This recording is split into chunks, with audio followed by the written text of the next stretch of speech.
रुक्मिणी प्राणसंजीवन भक्तजन वत्सल अकारण करुणावरुणालय अनंत गुणगण निधान परमपिता पंढरीनायक श्री पांडुरंग परमात्म्याच्या असीम अनुकंपेने आपण अनुभवामृत नावाचा संत हृदय सम्राट ज्ञानोबारायांनी गुरुआज्ञेवरून आपली प्रातिभ अनुभूती की जी अतींद्रिय आहे ती शब्दातीत आहे, परंतु मुमुक्षुला त्या स्थितीचा परिचय व्हावा आणि आहत बोलाची वालिप फिडिजे ब्रह्माची याच्या अंगा घडीजे मग सुखेशी सुरवाडीजे सुखाची माझी, अशा प्रकारची ही स्वरूप स्थिती त्याला हस्तामलकवत अशा प्रकारचं व्हावी, यासाठी ज्ञानोबारायांनी जे शब्दाचं माध्यम योजलं त्या माध्यमाचं नाव आहे अनुभवामृत.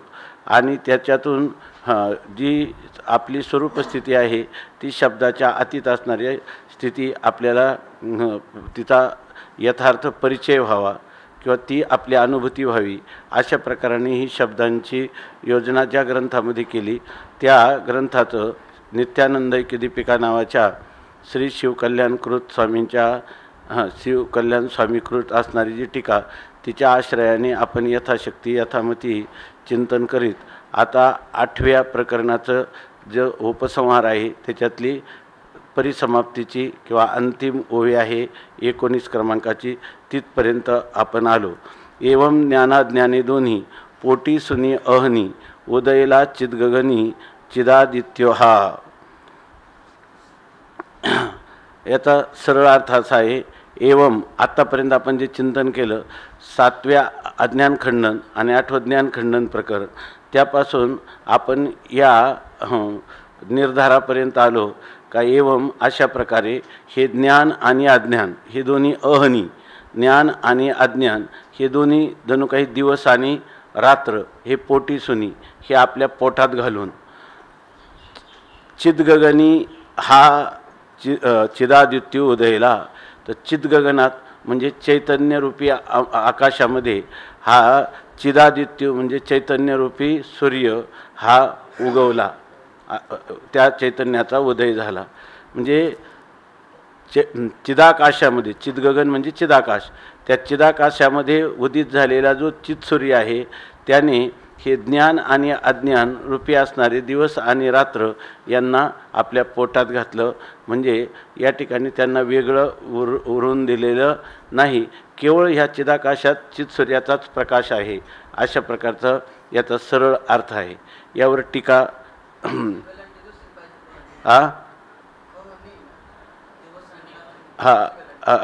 आहे ना दुसरी वाल्यांती याच्या नाही दुसऱ्या कुठल्या त्या याच्यामध्ये हे काही काव्यामध्ये जाणून घ्यायचं, काव्यामध्ये ऱ्हस्व दीर्घ याचं काही हे योजना अशीच पाहिजे असं काही नाही. पण खरा इथं शब्द तो आणि म्हणजे कारण दोन द्विवचन आहे या अर्थाने, परंतु या हे काव्यामध्ये चालतं.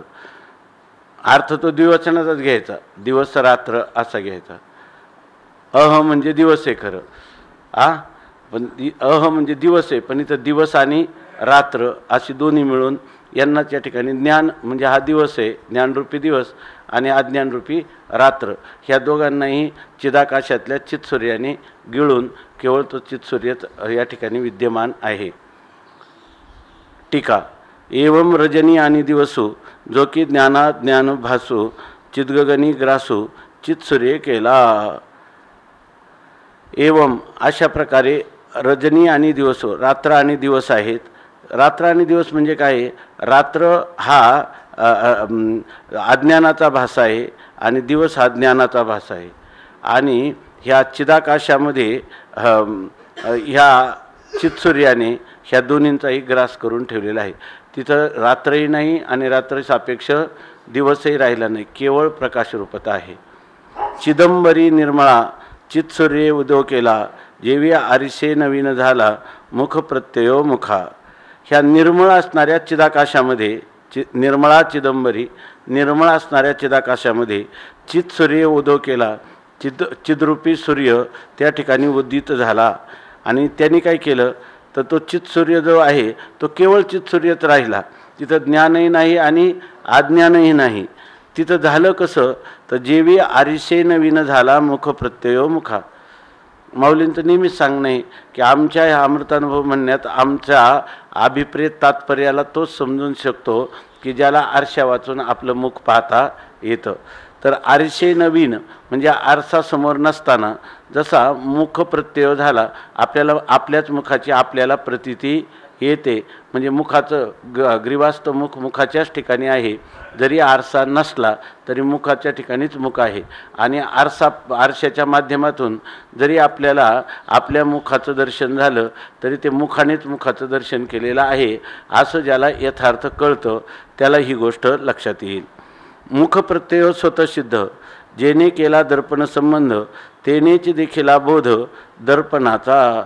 आता मुख प्रत्यय जो आहे मुख प्रत्यय आपल्या मुखाचा प्रत्यय आपल्याला येण्यासाठी दुसऱ्या आरशाची काही गरज नाही.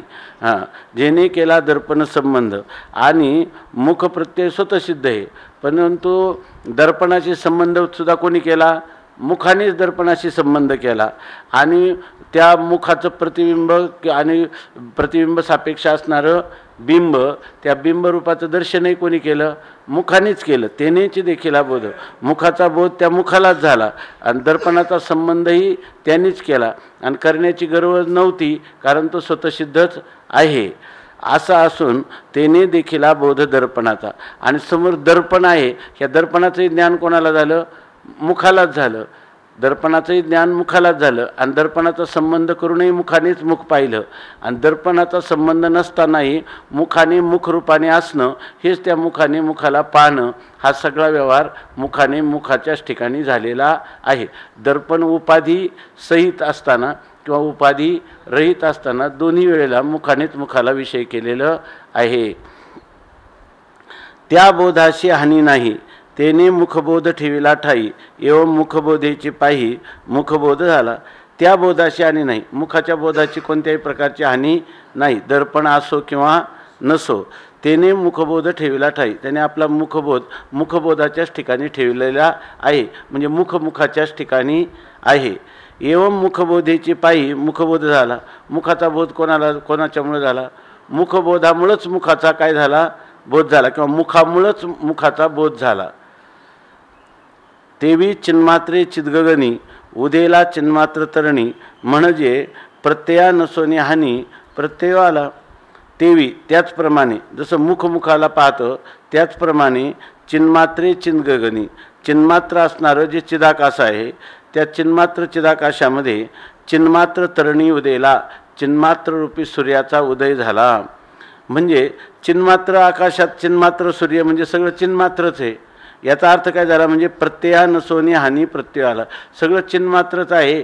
त्यामुळे दुसरा काही कोणता पदार्थ नाही प्रत्यय घेण्यासाठी किंवा त्याचा प्रत्यय घेण्यासाठी किंवा त्यांनी कोणाचा प्रत्यय घ्यावा असा आणण्याचा प्रत्यय नाही आणि स्वतः प्रत्यय घेण्याची आवश्यकता नाही. म्हणजे प्रत्यया नसोनी हानी कारण तो प्रत्यय रूपच आहे.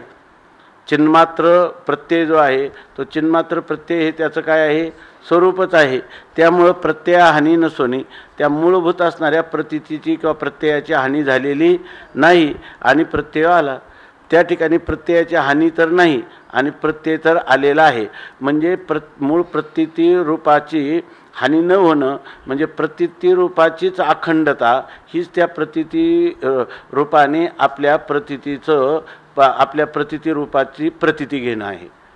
त्या प्रतीती रूप प्रत्येक आत्म्याने आपली प्रतीती घेणं म्हणजे त्याचं प्रतीती हे त्याचं स्वरूपच असल्यामुळं त्याची कधीच हानी होत नाही असं त्याला जाणणं हेच त्याचं काय आहे? प्रत्यय आहे. न मोडोनी नित्यानंद सुखेची सुखाचा स्वाद चाखे परी द्वंद्व उपजेना की. ते म्हणतात नित्यानंद जो आहे त्या नित्यानंदाचं जे स्वरूप आहे ते कधीच मोडत नाही. म्हणजे ते कधीच खंडित होत नाही. म्हणजे नित्यानंद हे त्याचं स्वरूप आहे. सुखेची सुखाचा स्वाद चाखे परिद्वंद्व उपजेना की. त्या ठिकाणी ते सुखाचं आस्वादन करतं. पण सुखाचं आस्वादन करत असताना आस्वादन करणारही सुखच आहे, आस्वादकही सुख आहे आणि आस्वाद्यही सुखच आहे. त्यामुळं सुखाचा स्वाद सुखेची चाखे परिद्वंद्व उपजेना की, पण त्याच्यामध्ये द्वंद्व मग द्वैत मात्र उत्पन्न होत नाही. वस्तू एकी परिपूर्ण, काळत्रयी अविच्छिन्न, आदी आणि अवसान दोन्हीही नसती. एक जी वस्तू आहे सुखरूप तीच परिपूर्ण आहे आणि ती तिन्ही काळामध्ये तिला कोणताही ती अविच्छिन्न म्हणजे तिला कोणताही परिच्छेद देशकाळ वस्तूचा होत नाही. तिन्ही काळामध्ये ती वस्तू अविच्छिन्न किंवा अपरिच्छिन्न अशा स्वरूपाची राहते आणि त्या वस्तूला आदी पण नाही आणि अवसान किंवा अंत पण दोन्ही त्याला नाही. अशी अनादी अनंत अशा प्रकारची ती वस्तू आहे. ती स्वतःसिद्ध आहे, स्वयंप्रकाश आहे, परिपूर्ण आहे असं सांगितलं. परी सद्गुरु पादस्मरण हे निरावसानी अवसान, करुणी पावलो जाण प्रकरणांत येथे. आता हे सगळं झाल्यावर आता हा जो पुढचा विषय सुरू होतो, कारण हे जे केलं आत्तापर्यंत स्वरूप स्थितीचं वर्णन केलं आणि ही आता इथून पुढं जे स्वरूप आहे, आता उद्यापासून जीवनमुक्ती प्रकरण आहे, तर या जीवनमुक्तीमध्ये ही स्वरूप स्थिती प्राप्त झालेल्या किंवा ही सिद्ध वस्तू, ती सिद्ध वस्तू हे आपलं स्वरूप आहे याविषयी ज्याची प्रगाढ अशा स्वरूपाची आणि कधीही स्वतः परतान उत्थान न होणारी अशी जी अनुभूती प्राप्त झालेला जो पुरुष आहे, त्या पुरुषाच्या ह्या स्वरूपस्थितीचं वर्णन करतात. स्वरूपस्थितीचं वर्णन केलं, पण ही स्वरूपस्थिती ज्याला आत्मसात झालेली आहे, म्हणजे ही स्वरूपस्थितीचा ज्याला अनुभव आलेला आहे, त्या पुरुषाचं जीवन आता पुढं वर्णन करतात.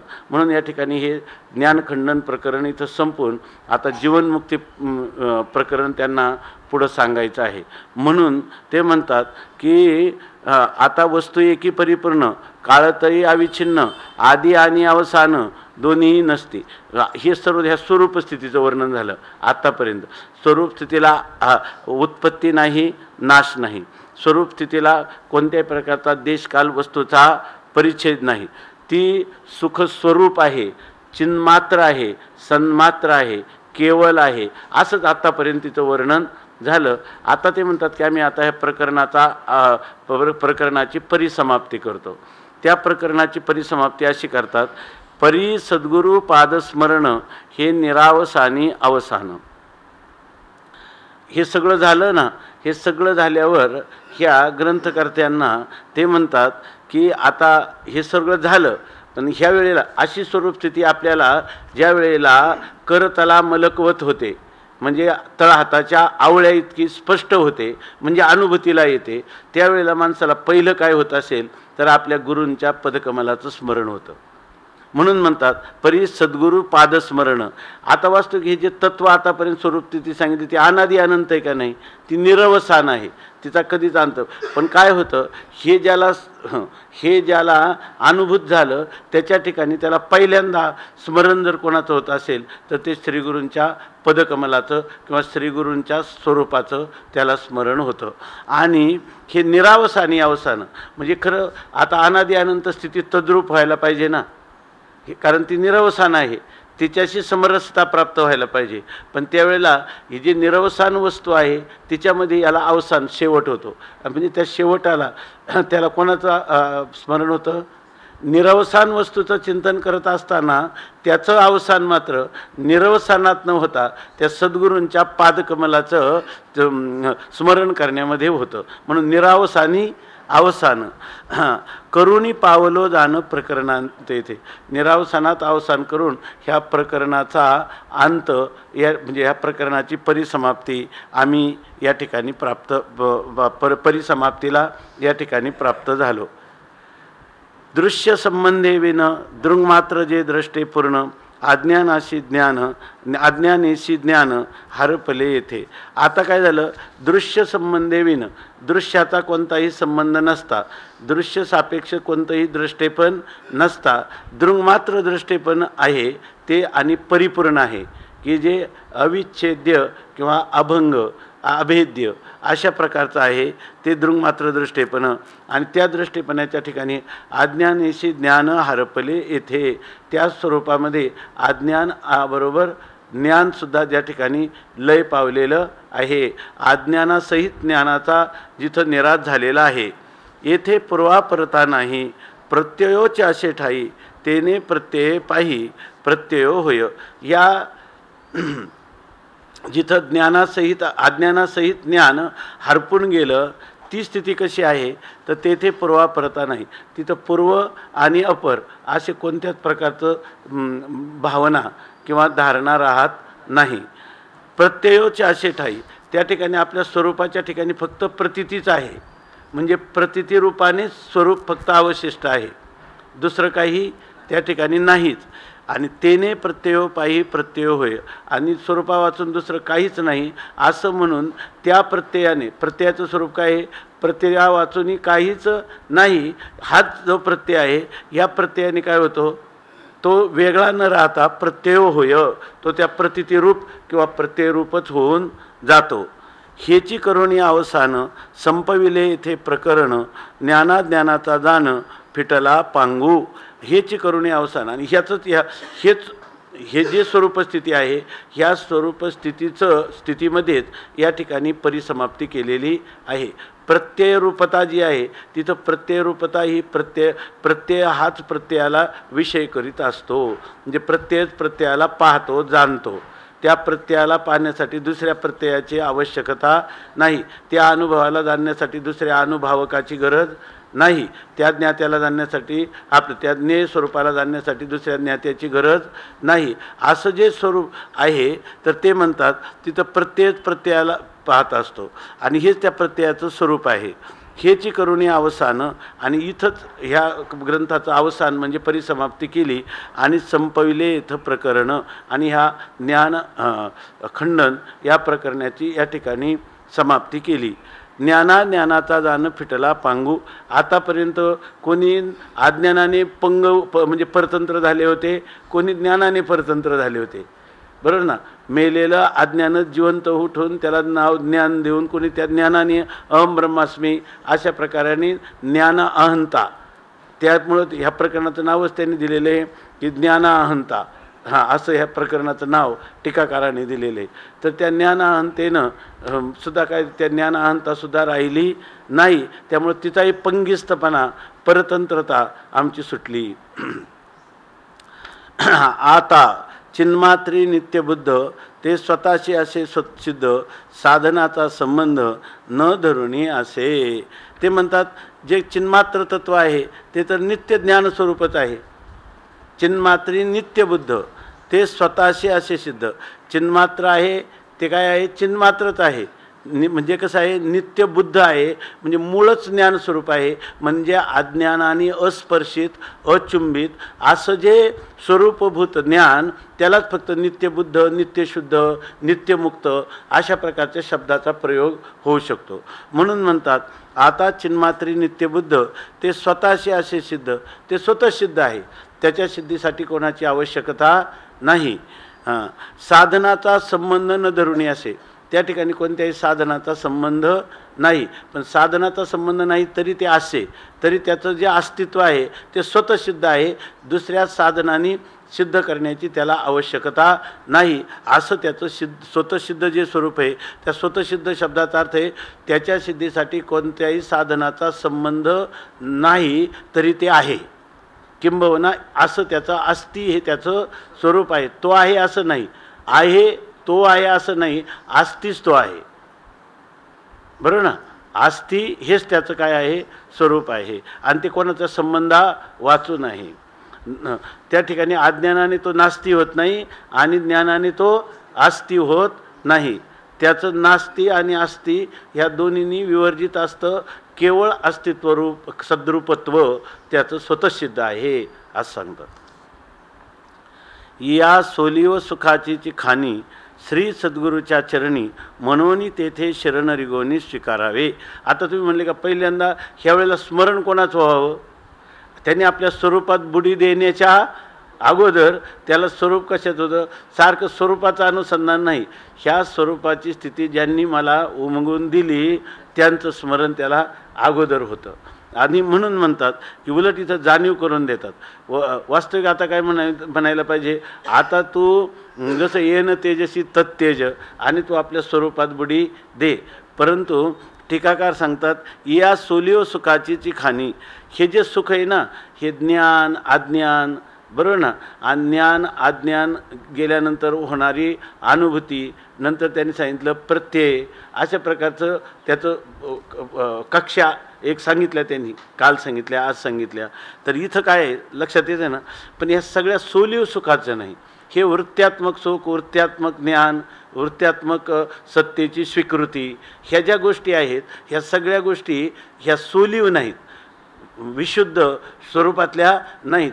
त्या ठिकाणी कोणतं अज्ञान होतं, ते अज्ञान गेलं, मग आता ज्ञान आलं.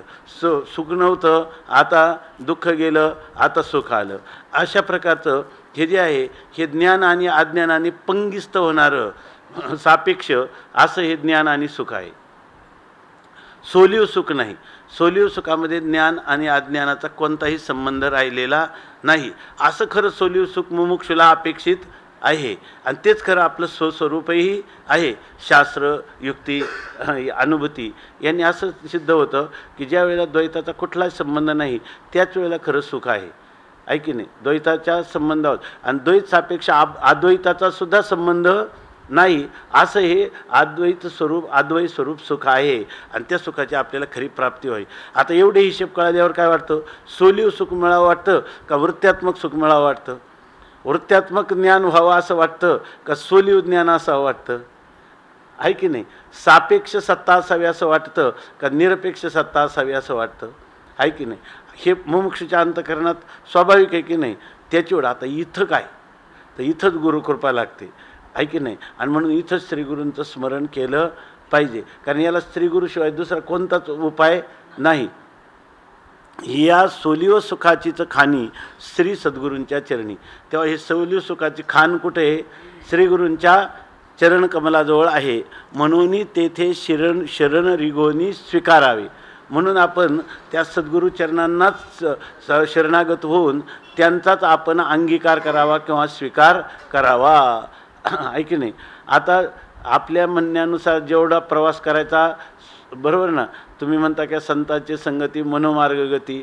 आता ह्या मनोमार्ग मी तुम्हाला समर्पण करून इथपर्यंत आलो. आता पुढील प्रकार तुम्ही जाणा, आता पुढचं काय करायचं ते तुम्हाला माहीत. म्हणून म्हणतात की आता फक्त मी एवढंच केलं की तुमच्या शरणागत झालेलो आहे, आणि ती शरणागती स्वीकारावी. किंबहुना कितीही तीव्रतर मुमुक्षुत्व आणि अधिकार संपन्न असला तरीसुद्धा त्याला श्रीगुरू चरणाशिवाय ह्या जे स्वतःसिद्ध स्वयं प्रकाश असणाऱ्या ह्या आत्मस्थितीवर आरूढ होण्यासाठी दुसरा कोणतंच अवलंबन नाही. सद्गुरूच्या चरणी, हा काय, सोलिव सुखाचीच खाणी श्री सद्गुरूच्या चरणी, म्हणून तेथे शरण रिगोनी स्वीकारावे. त्या चरणकमलाला तिथं म्हणजे काय, आपलं स्वत्वाचं पूर्ण समर्पण करावं आणि त्यालाच समर्पणाची स्वीकृती घ्यावी. स्वीकृती म्हणजे आता मी हे स्वीकारलेलं आहे, आता माझा मी न राहिलो या स्थितीला येणं. त्या शरणरिगणी आड असेल जे द्वाड, ते बुद्धी करुणी वाढ उल्लंघावे. आता असं होईल, तुम्ही जर तोंडाने म्हणले मी शरणागत आहे, समर्पण म्हणल्याने समर्पण होत नाही, आहे की नाही. पुन्हा तिथं काहीतरी त्रुटी राहते आणि ती फलबलकल्पे.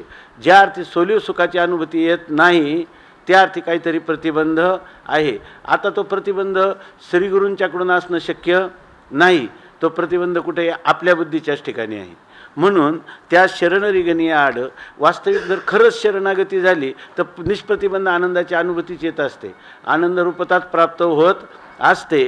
पण त्या श्रीगुरूंच्या शरणागतीमध्ये शरणरिगणी आड, त्यांच्याविषयी शरणागती करण्याविषयी प्रतिबंध असेल जे द्वाड, जे काही संकट असेल तुम्हाला किंवा जे काही दोष असेल शरणागतीमध्ये, कोणाचा दोष असेल, गुरूंचा दोष नाही, तो आपल्या बुद्धीत त्या ठिकाणी असणारा जर दोष असेल ते बुद्धी करोनी वाढ उल्लंघावे.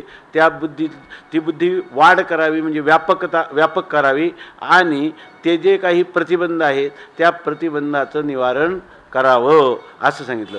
वास्तविक इतका मोठा विषय सांगत असताना त्या ठिकाणी ही गोष्ट सांगण्याची गरज नाही, परंतु ग्रंथकार ह्याचं खऱ्या मुमुक्षूच्या कल्याणासाठी काही वेळेला माणसाला सगळं काही दिसतं पण स्वतःच्या ठिकाणचे असणारे दोष दिसत नाही. असं वाटतं की आपण तर सर्व साधनांमध्ये परिपूर्णता केली तरी का होत नाही, परंतु त्यामध्ये कुठंतरी आपण केलेल्या साधनामध्ये आपल्या बुद्धिदोषाचा प्रतिबंध असतो आणि तो बुद्धीचा दोष आपला आपण निवारण करायचा असतो. आणि तो दोष काय करतो माहिती आहे का, श्रीगुरूंची कृपा आहेच आहे, परंतु त्या कृपेचं फलानुभूती तो होऊ देत नाही. आणि तो दोष कोणाचा आहे, आपल्याच ठिकाणी आपण स्वीकारलेला आहे. त्यामुळे त्या दोषाचं निवारण गुरु नाही करणार, तो कोणी करायचा, आपणच करायचा. आणि हे करत असताना बुद्धी संकोचित ठेवून चालणार नाही. बुद्धी वाढ म्हणजे अधिक व्यापक करायची आणि त्या पडद्याचं आपलं त्या प्रतिबंधाचं आपण निवारण करावं असं सांगतात. म्हणजे असं ठिकाणी हे जे योगशास्त्र आहे, योगशास्त्रामध्ये सांगितलेले काय समजा हे पंचक्लेश आहेत, तर त्या पंचक्लेशात का आहेत तर त्यांचं निवारण आपल्याला करावं लागेल. किंवा यामध्ये असणारा आपल्याला प्रमाणासंभव, प्रमेयासंभावना, प्रमाणासंभावना, विपरीत भावना, हे सगळे दोष कोणाचे असतील, बुद्धीचेच दोष असतील. ते आपल्या बुद्धीचे दोष असतील, ते कोणी निवारण करावं, आपण करावं. मग ते आपण करायचं म्हणजे तिथं गुरूंची मदत नाही का, गुरूंनी तर हे सर्व सांगितलेलं आहे, आहे की नाही. फक्त आता आपण त्या प्रतिबंधाचं निवारण करण्याची आवश्यकता आहे. शरण रिंगणी आड असेल जे दो आड ते बुद्धी करून वाढ उल्लंघावे, मग गुरुपाद पावत खेवो अवघे सुखची सोलिव, तेथे दुवाडाचे नाव उरलेचे नाही. आणि मग असं जर आपण म्हणजे शुद्ध बुद्धीनं युक्त होऊन गेलो, बरं ना, आपली बुद्धीची शुद्धता केली, तर मग गुरूंच्या पदकमलाला प्राप्त होता क्षणीच त्यांच्याजवळचं सुख कोणतं आहे, तुकाराम महाराज म्हणते का, सोलिओ हे सुख आती सुखावनी, असं उभे ते अंगणी वैष्णवाच्या. हे जे सोलिव सुख आहे हे तर त्यांचं स्वतःचं काय आहे, स्वरूपच आहे. तुमच्या बुद्धीतले दोष काढले आणि मग तुम्ही शरणागती केली का, त्या शरणागतीचं फल म्हणजे श्रीगुरूंचं मूलभूत असणारं सोलिव सुख, तेथे दुवाडाचे नाव उरलेची नाही. तिथं तुम्हाला कोणताही दोष आहे किंवा प्रतिबंध आहे, त्या प्रतिबंधाचं किंवा अशुद्धता आहे, या ठिकाणी कोणतीही अशुद्धता उरलेलीच नाही. दुवाड शब्दाचा एक अर्थ आहे संकट. तुम्हाला आता कोणतंही संकट उरलेलं नाही, प्रतिबंध उरलेला नाही. हे अनुभवाची मात, म्हणून हे अनुभवामृत ग्रंथाचार्य मूलभूत श्री ज्ञानदेव. आम्ही हे सांगतात, ही गोष्ट चालली कशासाठी की असा असणारा अमृत स्वरूप अनुभव आपल्याला यावा, ह्या संगोष्टी या ग्रंथाच्या संबंधाने चाललेल्या आहेत. म्हणून याचं हे विस्तार किंवा याचं जे विवरण ते आम्ही ह्या पद्धतीनं करीत आहोत. कारण काय आहे, आम्ही ज्ञानोबा मूळ असणारा जो ग्रंथ अमृतानुभव त्याचं विवरण करीत आहोत. म्हणून म्हणतात ही अनुभवाची माते. ही गोष्टी काही नुसती शब्दछल करण्याची गोष्ट नाही, ही अनुभवासाठी चाललेली ही मात म्हणजे ही गोष्ट संगोष्टी ह्या अनुभवासाठी चाललेल्या आहेत. म्हणून हे अनुभवामृत, म्हणून ह्या अमृतानुभवाचं अवतरण ह्या आध्यात्मिक वाङ्मयामध्ये एक वाङ्मय रूपाने झालेलं आहे. ह्या अनुभवासाठी निर्माण झालेला हा ग्रंथ आहे. हे अनुभवाची मात, म्हणून हे अनुभवामृत ग्रंथाचार्य मूलभूत श्री ज्ञानदेव. आणि याचे आचार्य कोण आहे मूळ, तर श्री ज्ञानेश्वर महाराज हे त्याचे आचार्य आहेत. आता हे ज्ञानदेव असं आम्ही का म्हणतो, तर आपण पाहिलं 18व्या अध्यायामध्ये दिव धातूचे जे 10 अर्थ आहे ते सगळे अर्थ याच्यामध्ये होतात. आणि अशा प्रकारचा असणारा ज्ञानाचा हा देव आहे. म्हणजे ज्ञान इथं सांगतात आता, ज्ञान मात्र ईश्वर असे म्हणून ज्ञानेश्वरायचे. हा ज्ञानाचा देव नाही, ज्ञानच देव आहे. हे ज्ञानदेव आहे. ज्ञान मात्र देव, ज्ञानच्या असौ ईश्वरा ना, या ठिकाणी ज्ञानमच म्हणायचं ना, ज्ञानमच्या असौ ईश्वरा. हा हे ज्ञानच काय आहे, ज्ञानश्च असौ ईश्वरा. हे ज्ञानच ईश्वर आहे, बरोबर ना. कर्मधारय समास आहे. या ठिकाणी ज्ञान मात्र ईश्वर असे, ज्ञान मात्र ईश्वर. ईश्वर आणि ज्ञान हे दोन पदार्थ नाही, ज्ञानच ईश्वर स्वरूप आहे. म्हणून ज्ञानेश्वर आयुष्य, म्हणून याला ज्ञानेश्वर असं त्यांचं नाव पडलेलं आहे. अनुभवामृत मिशे उपलविले सुख, त्यांचं नावच ज्ञानेश्वर आहे. पण ह्या अमृतानुभवामध्ये त्यांनी काय केलं, सुखाची घडी उलगडलेली आहे. उपलवली म्हणजे उघडली. म्हणजे ज्ञानाच्या निमित्ताने, ज्ञान हे त्यांचं स्वरूप आहे, पण जे ज्ञान स्वरूप असतं ते आनंद स्वरूपाला कधी सोडून राहत नाही. आणि हा आनंद ज्ञाना वाचून मिळत नाही. म्हणजे जेव्हा तुम्हाला खरं आत्मस्वरूपाच्या सत्तेचं ज्ञान होतं तेव्हा छिद्रूपत्वाचं होतं. जेव्हा सद्रूपत्वाचं आणि छिद्रूपत्वाचं होतं तेव्हा आनंदरूपत्वाचं आणि अद्वैत्वाचं देखील ज्ञान होतच असतं. कारण सच्चिद आनंद हे आत्म्याचे धर्म नसून ते आत्म्याचं स्वरूप आहे. खडीसाखरेचा श्वेतता, काठिण्य आणि माधुर्य ही जशी कधी एकमेकाला सोडून राहत नाही, किंवा कापराचा असणारा सुगंध, श्वेतता आणि मृदुता ही त्याचं स्वरूप असल्यामुळं ते एकमेकाला सोडून राहत नाही. म्हणून ज्या ज्ञानोबारायांनी अनुभव अमृतामध्ये आनंदाचं तुम्हाला काय केलं, उपलवन केलेलं आहे, म्हणजे आनंदाची अभिव्यक्ती केलेली आहे. पण अगोदर ते ज्ञानेश्वर आहेत म्हणून सोलीव आनंद किंवा सोलीव सुख हे अमृतानुभव ग्रंथाच्या रूपाने त्यांनी अनुभवामृत मिशे, अनुभवामृताच्या निमित्ताने सुख उपलविले, या सुखाचा विस्तार केला, सुखाची अभिव्यक्ती केली. या सुखाचा पाहे स्वाद तव निखळची नित्यानंद, जेणे हे विशद वाईले सुख. आता म्हणतात ह्या सुखाचा पाहे स्वाद. ह्या सुखाचा जर आस्वादन करायला गेलो ना आपण, तर या सुखाचं आस्वादन असं नाही का जोपर्यंत आपली वृत्ती अंतर्मुख असेल तोपर्यंतच ह्या सुखाची अभिव्यक्ती आहे, असं सुख नाही आम्ही ज्ञानेश्वर महाराजांनी दिलं. निखळ नित्यानंद, केवळ त्रिकालाबाधित नित्य असणारा आनंद, आणि तो अज्ञान आणि ज्ञानावर अवलंबून नाही, इंद्रियाचा संबंधावर अवलंबून नाही, देश काळ वस्तूने तो परिच्छिन्न होणारा नाही, असा हा नित्यानंद, अखंड, अभंग, आच्छेद्य, अभेद्य, अशा प्रकारचा आनंद ते जेणेकरून होईल किंवा त्याने होईल असे, जेणे हे विशद वाहिले सुख, ते सुख अत्यंत विशद वाहिले, स्पष्टपणे त्या सुखाचं वहन केलं. बरोबर ना? त्या सुखाचं वहन केलं म्हणजे त्या सुखाचं माध्यम झाले, आणि आपल्याला हे सुख जे आहे त्या सर्वांना ह्या सुखाचं वितरण केलेलं आहे. ह्याच्यातून असं दुसरी गोष्ट आहे की अमृतानुभव हा जो ग्रंथ आहे तो केवळ आपण एक दिवस चिंतन केलं होतं, काही ग्रंथ जरी सच्चिदानंद एकरूप असले तरी ज्ञानवान पुरुषाच्या जीवनात काही त्याची मरणाची भीती घालून अमरत्वाचा आनंद देतात, काही त्याला ज्ञानाचा आनंद देतात, बरोबर ना, आणि काही त्याच्या स्वरूपभूत आनंदाचा आनंद देतात. त्याला स्वरूपभूत आनंदाचा आनंद याला म्हणायचं सोलीव सुख, आहे की नाही? तसा अनुभवामृत हा ग्रंथ चित्तप्राधान्याने निरूपण केलेलं असलं तरी तो सोलीव सुख देणार आहे. मग जर सोलीव सुख देणार आहे तर मरणाची भीती राहणार आहे काय त्याला?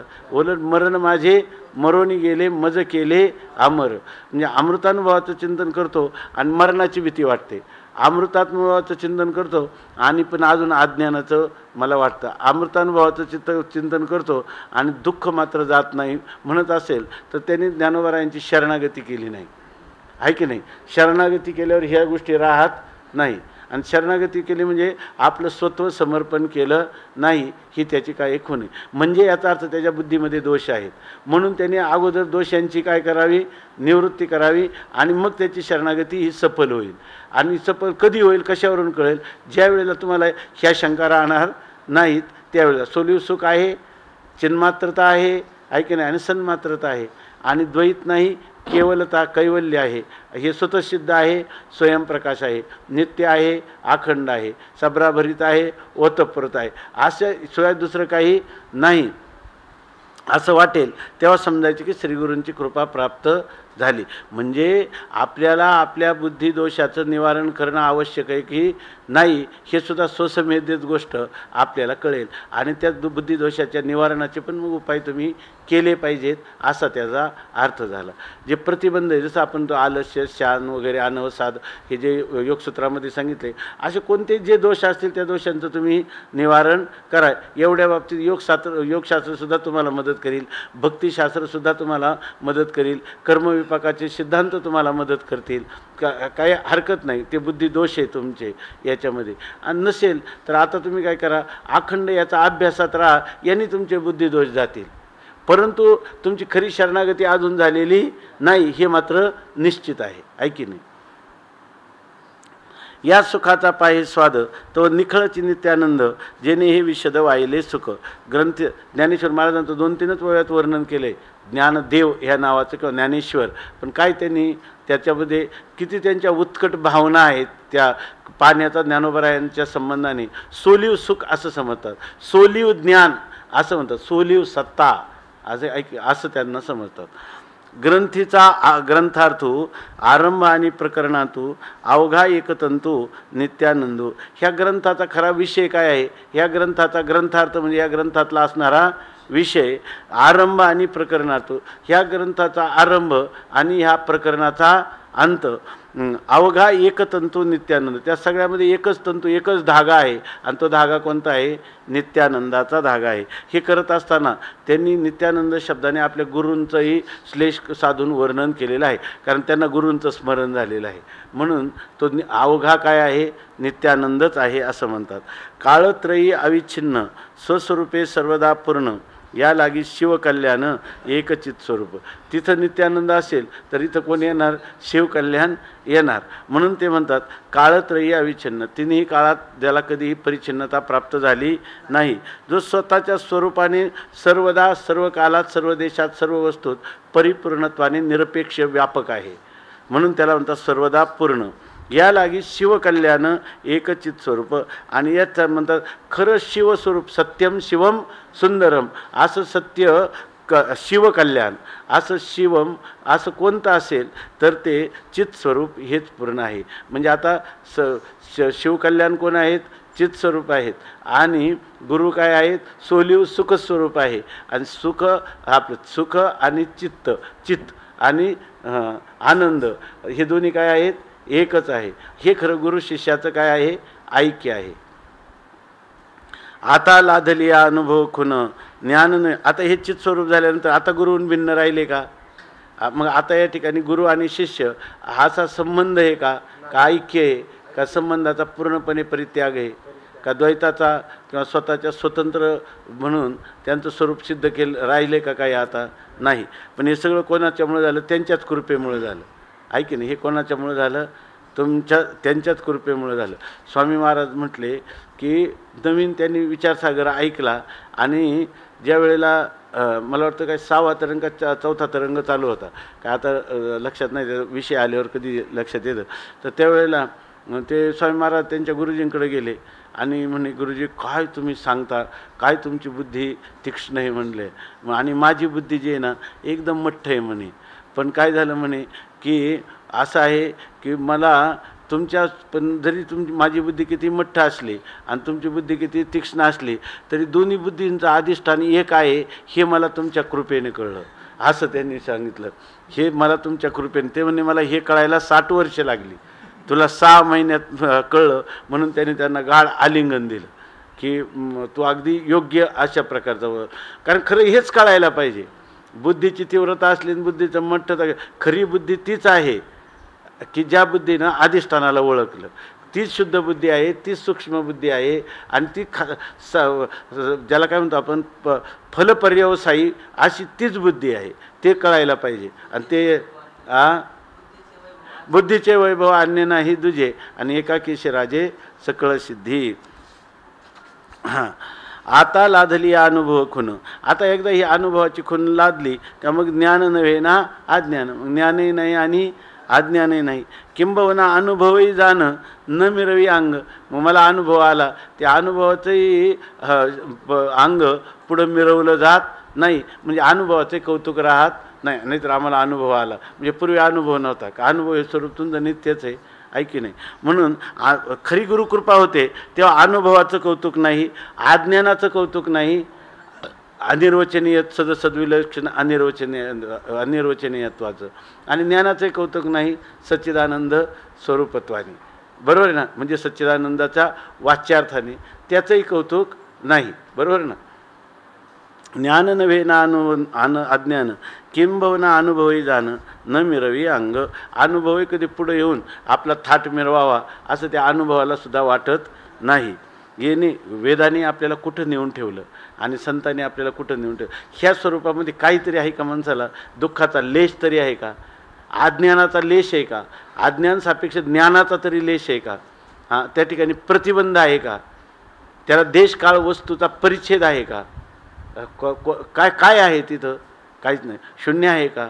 द्वैत आहे का? हा काहीच नाही. ऐक, कशाचं कौतुक आहे? ज्ञानाचं का अज्ञानाचं? हां, बरं, सुखाचं का दुःखाचं? कशाचंच कौतुक नाही. ऐक, अशी स्थिती आहे. आणि ही स्थिती आपल्याला हा ग्रंथ आपल्या ही प्राप्त करून देतो असं पण म्हणता येत नाही. ही स्वतः सिद्ध आहे असं तुम्हाला सांगतो, आहे की नाही?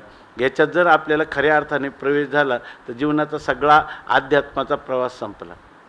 अध्यात्माचा प्रवास संपला तर लौकिक प्रवास राहिला असं म्हणता येईल काय? काही म्हणजे लौकिकही संपला, आध्यात्मिकही संपला, आहे की नाही? याच्यामध्ये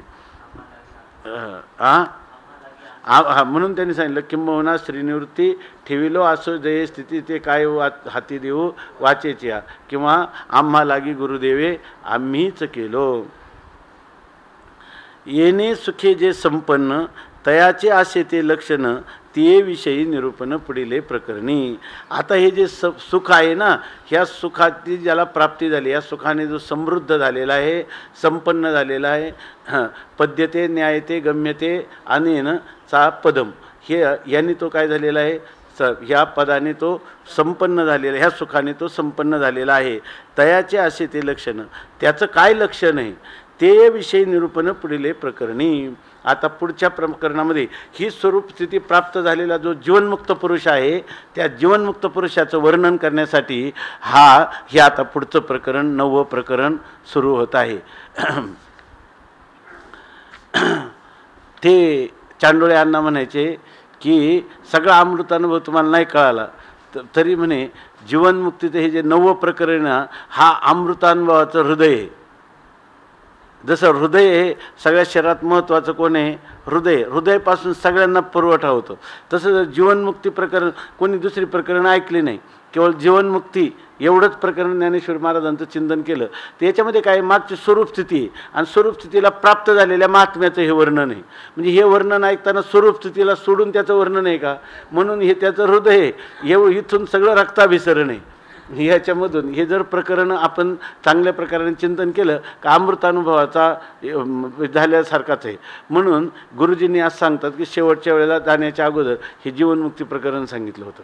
म्हणून त्यांचं जीवनमुक्ती म्हणून एक स्वतंत्र प्रकरण त्या दूत महाराजांनी लिहिलेलं आहे. तर त्यांचं शेवटचं व्याख्यान आहे ह्या प्रकरणावर. त्यांनी ती आपली स्वतःची अनुभूती जी आहे ती त्याच्यातून ओसंडून वाहिलेली आहे. म्हणून या ठिकाणी जीवनमुक्ती जीवनमुक्ती तुषार असं पण आहे. त्यांनी नाही नाव दिलं जीवनमुक्ती तुषार, हे दुसरे कोणी लिहिलेलं आहे. त्यांनी जीवनमुक्ती तुषार त्यांनी हे चिंतन लिहिलेलं आहे आणि यांनी जे लिहिलं त्याचं जीवनमुक्तीच नाव दिलेलं आहे.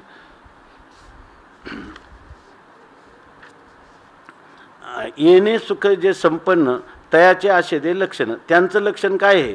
ह्या सुखाने, ह्या सोलीव सुखाला, जीवनमुक्तीला जे प्राप्त झाले त्यांचं काय लक्षण आहे? म्हणजे जीवनमुक्ताचं काय लक्षण आहे ते विषयी निरूपण पुढीले प्रकरणी. त्याचं निरूपण पुढच्या प्रकरणामध्ये केलेलं आहे. त्याचेही विवरण करता नित्यानंद जाण श्रोता दिजे अवधान कृपेचे निवरसे. आणि त्याचे आम्ही विवरण करणार आहे. आम्ही करणार म्हणजे कोणी आम्ही करते नाही, करता नित्यानंद जाणं. आमचे श्रीगुरू आम्हाला माध्यम करून ते करून घेणारे आहेत. करते तेच आहेत, आम्ही करणारे नाहीत. श्रोता दिजे अवधान कृपेचे निवरसे.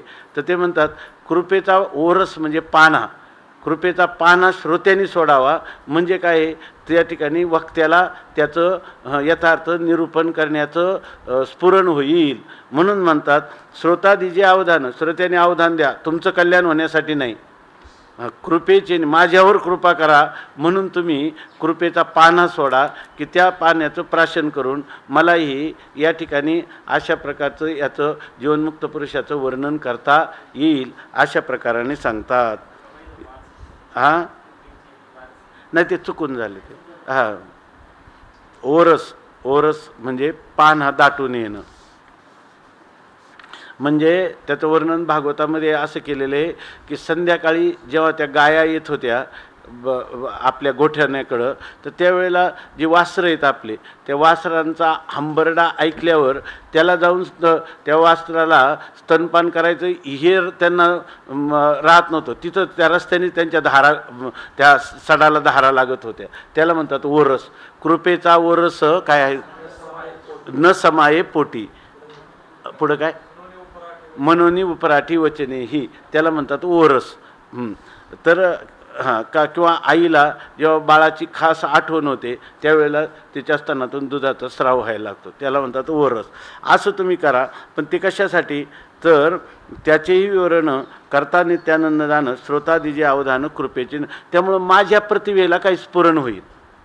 माझी ऋतंभरा प्रज्ञा जी आहे ती ह्या विषयाचं किंवा ह्या संबंधाने त्याचं काहीतरी अभिव्यक्ती करू शकेल. अशा प्रकारचे वाङ्मयीन शब्द आम्हाला स्फुरतील, याच्यासाठी श्रोत्यांची कृपा आवश्यक आहे असं सांगतात.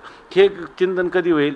श्रोता आणि वक्ता यांचा ब्लड ग्रुप जमला तर, दुसरं काही नाही. रक्त देता दुंडा महाराज नेहमी सांगायचे की रक्त देताना कोणत्याही ग्रुपचं कोणाला चालत नाही, आहे की नाही. तसं जर श्रोता आणि वक्ता यांचं सामंजस्य झालं तरच हा ग्रंथ काय आहे, आनंददायी किंवा आनंद देणारा होतो. हे सांगून ह्या प्रकरणाची समाप्ती करतात. इति श्री अनुभवामृतविवरणे श्री नित्यानंद दीपिकायां ज्ञान अहंता खंडनम नाम अष्टम प्रकरणम समाप्तम. श्री कृष्णार्पणमस्तु. श्री गुरुचरणारविंदार्पणमस्तु. आता 9वं प्रकरण प्रारंभ होतं. ओम श्री परमात्मने नमः. जय जय जी आद्या, जय जय जी सुखवेद्या, प्रभु संवेद्या कल्याण रूपा न रूपा न रूपा न रूपा